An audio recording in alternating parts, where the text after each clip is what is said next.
Assalamualaikum dan juga selamat pagi kepada anda yang sedang menonton saya dan juga Hakim Rahman. Sekali lagi saya Hafizul Rosli dan juga Hakim Rahman yang ketika ini bersiaran secara langsung dari rumah, work from home.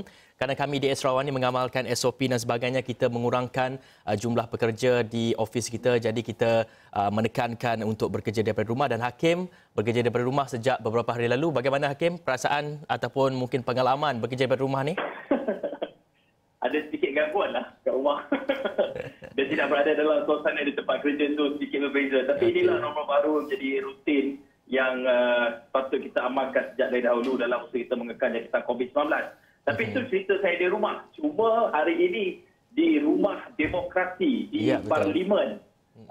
Di Parlimen hari ini akan disaksikan satu peristiwa yang mungkin akan mencipta sejarah, di mana hari ini kita jangkakan akan berlakunya sesi undian bagi rang Undang-Undang Perbekalan 2021 ataupun ringkas yang kita panggil Belanjawan 2021. Ini satu belanjawan yang sangat dinanti-nantikan dalam kita berhadapan dengan pandemik COVID-19.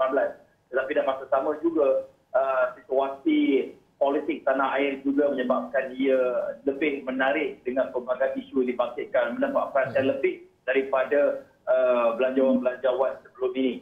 Dan hari ini juga kita sepatutnya kalau ikut jadual sesi pengundian pada hari Khamis. Tetapi ada ura-ura dan cakap-cakap yang menyatakan bahawa ianya mungkin ditangguhkan. Tetapi kami ada bawakan laporan ini di laman web sarawak.com. Ada lihat bahawa sesi pengundian belanjawan hari ini kekal. Sebelum ini ada cakap-cakap menyatakan ianya akan ditangguhkan lagi.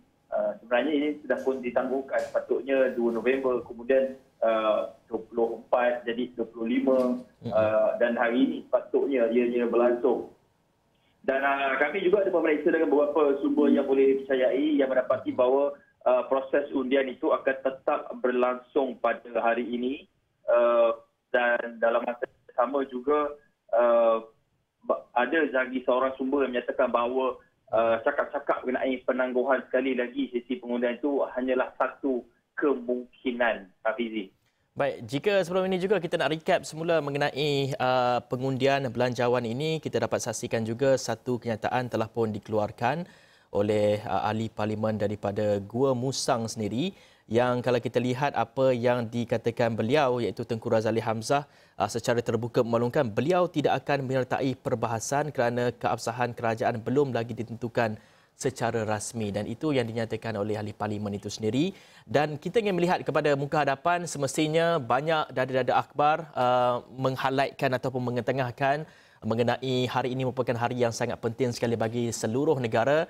Sama ada kita dapat menyaksikan sama ada belanjawan ini dapat diluluskan ataupun tidak, kita lihat kepada muka hadapan di berita harian. Sebagai contoh, di mana menyatakan mengenai hari penentuan belanjawan 2021, persidangan Dewan Rakyat hari ini menjadi tumpuan apabila 220 ahli parlimen dijangka menentukan sama ada rang undang-undang RU Perbekalan 2021 atau belanjawan 2021 diluluskan atau sebaliknya, dan proses meluluskan RUU itu sama ada secara sebulat suara atau perlu melalui undian sebelah bahagian akan bermula sebaik selesai sesi penggulungan peringkat dasar oleh Menteri Kewangan. Pada hari ini, sesi Dewan Rakyat akan bermula pada pukul 10 pagi.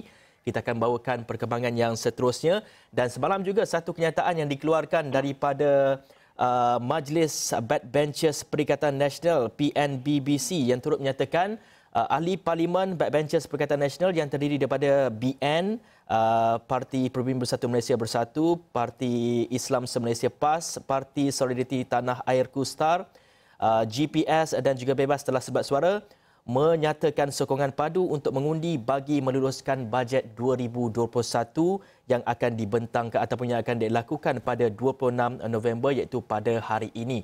Dan ia sekaligus memberikan kelegaan kepada kerajaan, menyatakan ataupun melihat kepada sokongan-sokongan daripada backbencher sendiri, dan mungkin ada sokongan-sokongan lain, itu kita tidak dapat pastikan. Sekejap lagi kita akan dapat saksikan sama ada belanjawan ini mendapat majoriti ataupun tidak, Hakim. Ya, dan dalam masa yang sama, walaupun pelbagai pihak parti politik ataupun blok-blok kepimpinan sama ada pembangkang ataupun kerajaan menyatakan pendirian mereka berhubung dengan Belanjawan 2021 ini.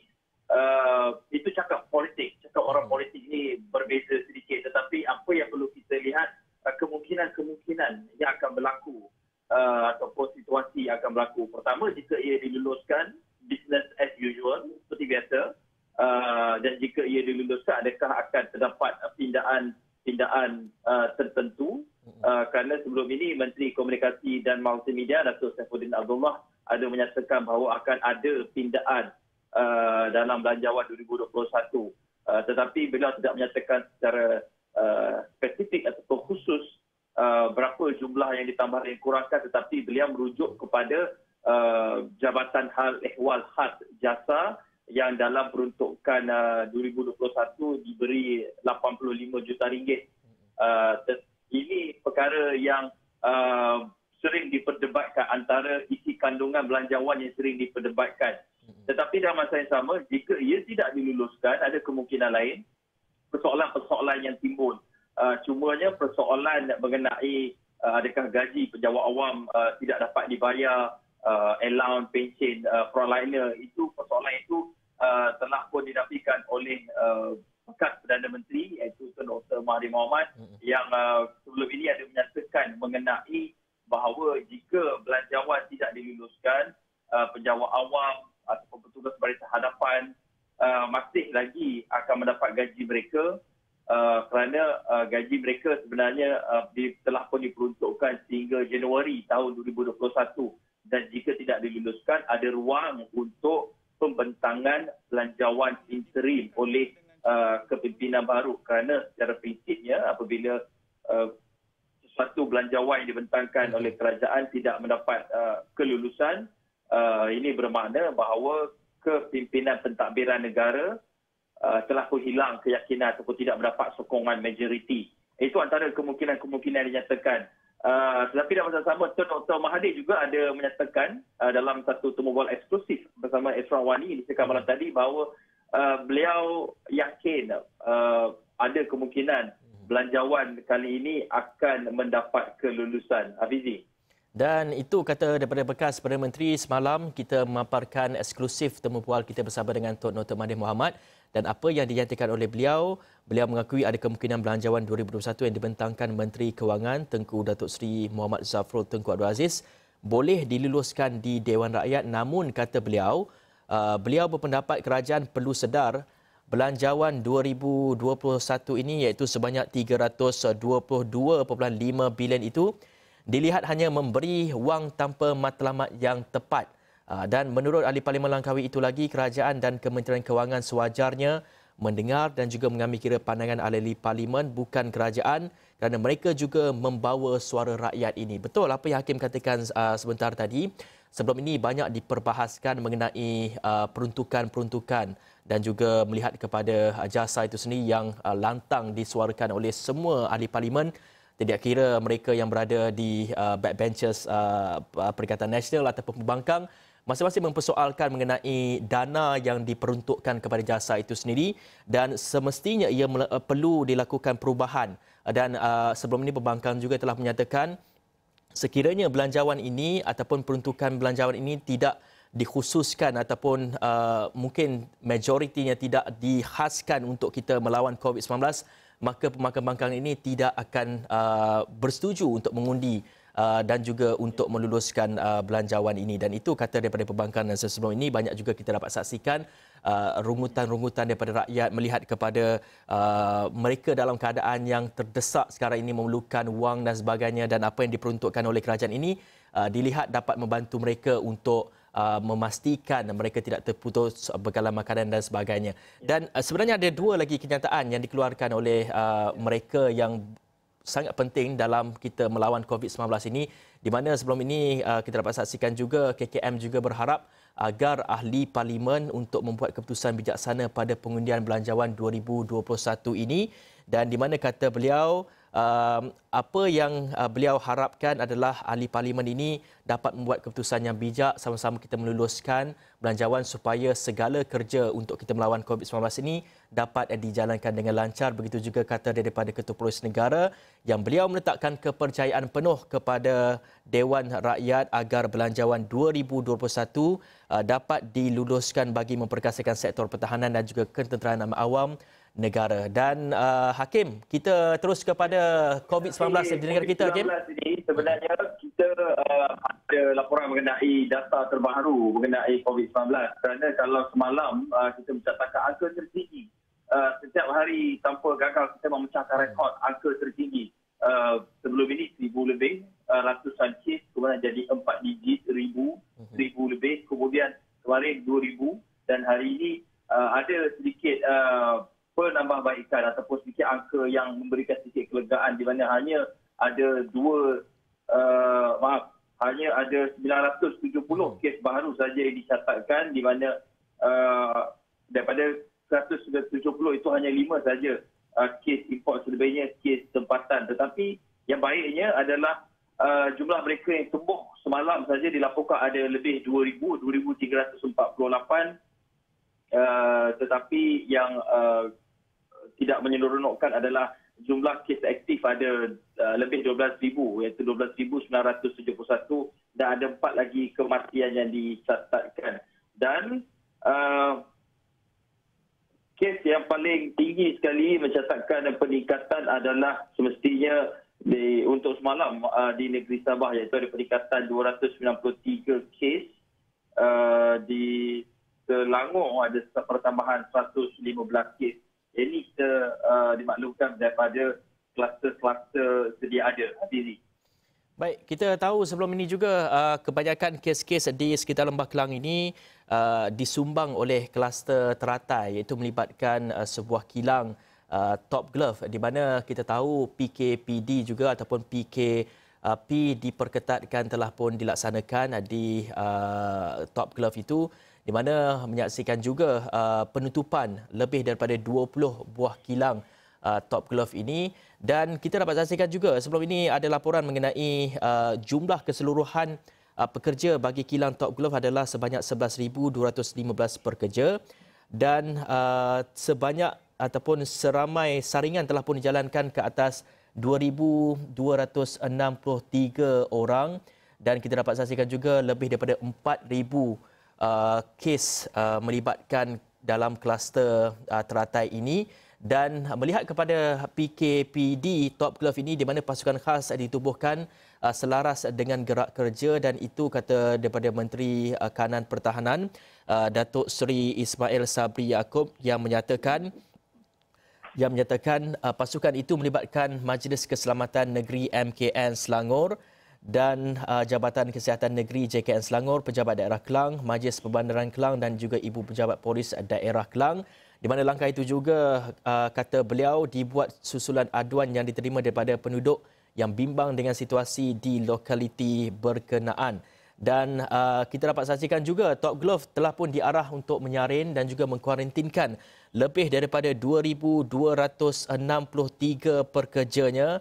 Dan Menteri Kanan Kluster Keselamatan Datuk Seri Ismail Sabri Yaakob juga berkata langkah berkenaan bagi mengelak penularan wabak tersebut di kawasan komuniti dan katanya juga kesemua pekerja Top Glove yang positif COVID-19 dihantar ke hospital manakala yang negatif dikuarantin di hotel yang ditetapkan iaitu Hotel Gold Coast Klang Central dan juga di Stadium di Pandamaran dan itu kita melihat kepada pelaksanaan PKPD bagi kita mengekang kluster teratai itu, Hakim.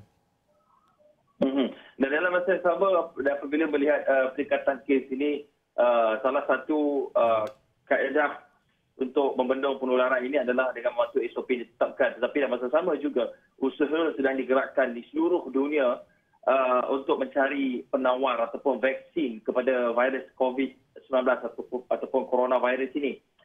Dan semalam Menteri MOSTI iaitu Khairi Jamaluddin ada menyatakan membangkitkan isu ini di peringkat Dewan Rakyat di mana beliau menyatakan sebelum ini bahawa ada mencuba untuk mendapatkan divaksinasi rakyat Malaysia ini apabila vaksin itu tersedia nanti kepada 80% populasi.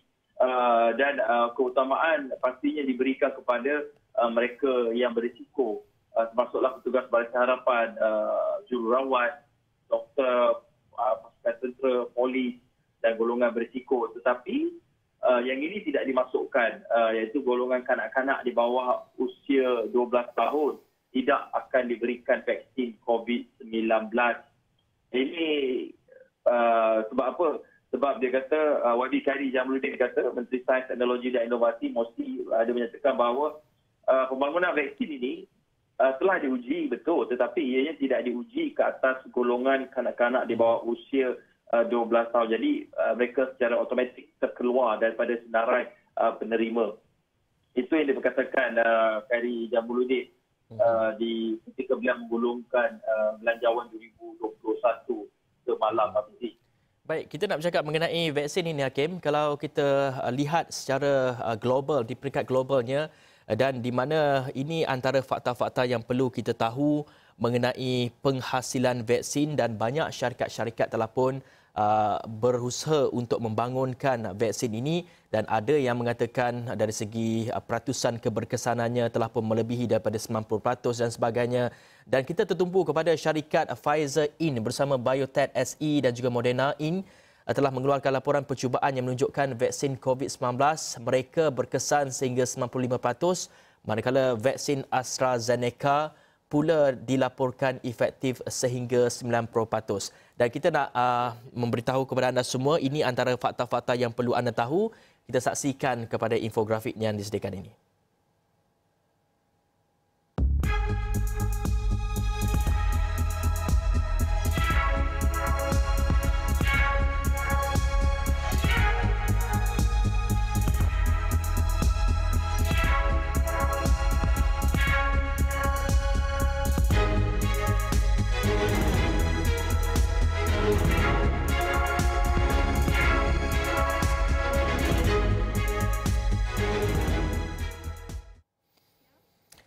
Baik, itu antara pembangunan vaksin yang telah pun menyatakan dari segi keberkesanan dan juga bersedia untuk diuji dan sebagainya, dan telah pun melalui ujian fasa klinikal yang ketiga, dan kita mengharapkan supaya kita mendapat akses kepada vaksin ini dengan cepat sekali.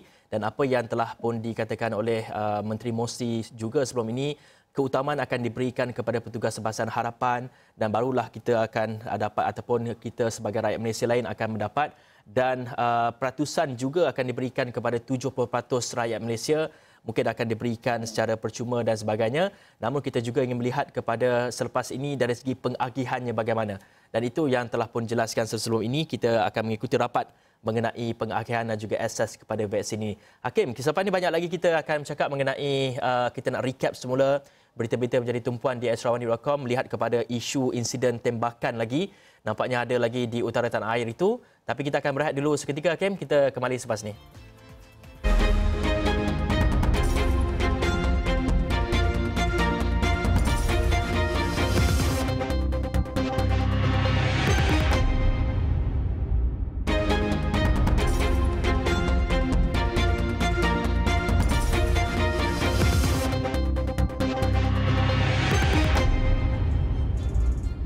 Baik, kembali bersama saya Hafizi Rosli dan juga Hakim Rahman dalam Awani Pagi. Kita nak recap semua berita-berita menjadi tumpuan di astroawani.com.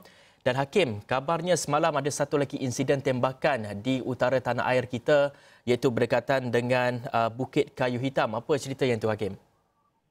Baik, sebelum ini kita digemparkan dengan insiden berbalas tembakan di antara ahli sedikit penyelundupan dengan pasukan dua orang anggota pasukan gerakan AM di pos sepadan Malaysia, Thailand, di mana seorang telah meninggal dunia, mendiang Korporal Baharudin, dan seorang lagi parah. Tapi dalam masa sama juga kita dikejutkan lagi dalam insiden terbaru. Kurang 48 jam ada lagi insiden tembakan, di mana kali ini ianya melibatkan seorang lagi anggota PJA yang ditembak, tetapi dipercayai menggunakan senampang angin. Dan alhamdulillah tidak ada sebarang kecederaan parah di mana anggota berkenaan dimaklumkan hanya mengalami kecederaan di perut selepas peluru berkenaan terkena baju kalis peluru yang dipakainya. Dan dalam kejadian itu, seperti yang dimaklumkan oleh Ketua Polis Kedah, Datuk Hasanuddin Hassan, berlaku sekitar jam 6 hingga 8 malam. Dan masa sama pihaknya juga sedang menyiasat sama ada insiden yang terbaru ini pada Rabu ada kaitan dengan insiden pada awal pagi Selasa. Tapi itu merupakan kejadian yang sebenarnya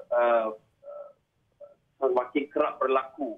Kerana sebelum ini Ketua Polis Negara juga ada menyatakan mengenai kiri ancaman dan ugutan yang semakin kerap dilakukan oleh ahli-ahli sedikit yang kian terdesak untuk menyeludup.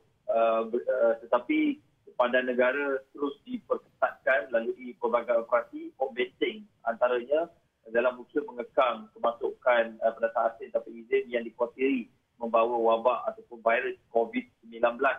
Itu yang berlaku semalam. Dan dalam masa yang sama, Hafizi, kita lihat juga bertitik tolak daripada insiden yang berlaku yang mengakibatkan 2 orang anggota polis berbalas tembakan hingga mengakibatkan seorang maut. Ada berbelas suspek yang ditahan reman di mahkamah di Kanga semalam. Dan antara yang ditahan ini melibatkan 2 warga Thailand dan mereka ini antara selain daripada warga tempatan yang dipercayai anggota sindiket yang membekal dan menyelundup ketum di negeri Perlis. Dan mereka ini semua direman antara 4 hingga 7 hari.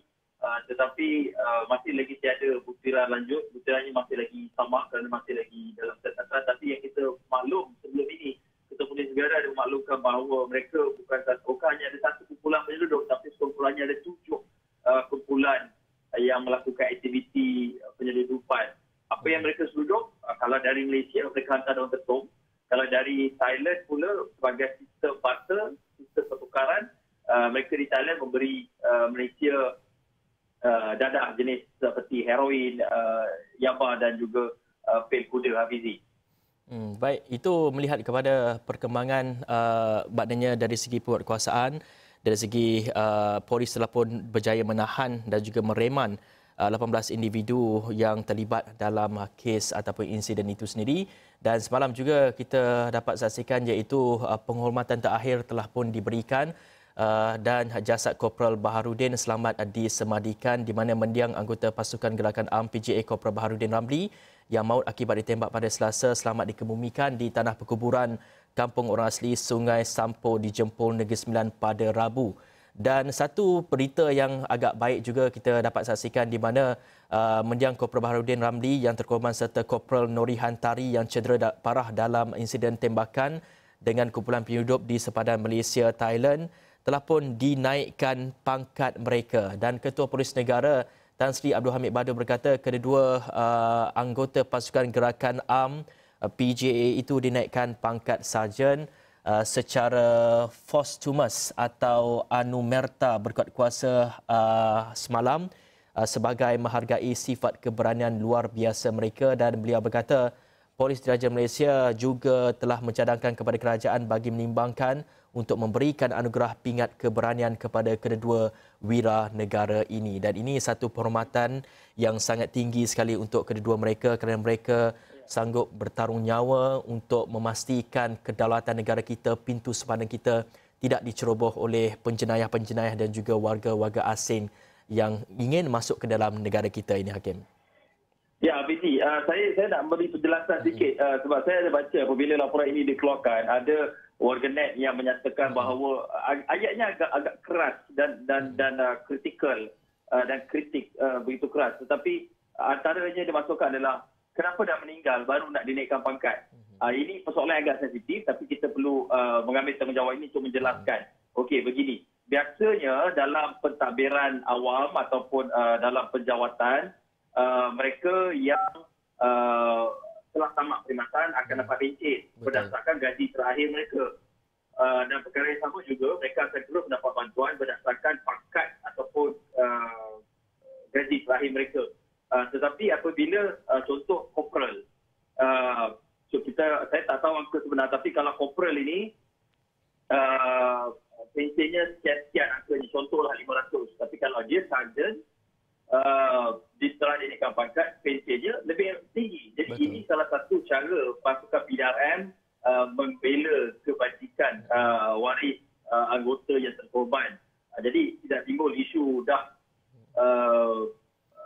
tiada ataupun telah meninggal dunia baru nak diberikan peragaan. Sebelum ini pun kita tahu kedua-dua anggota yang terlibat dalam insiden kemarin merupakan anggota yang pernah mendapat surat peragaan, anugerah perkhidmatan cemerlang dan sebagainya. Jadi tak timbul isu dah tiada baru nak hargai. Okey, dan bercakap mengenai kematian ini, saya rasa kita semua kenal dengan sukan bola sepak dan individu bernama Diego Maradona ini.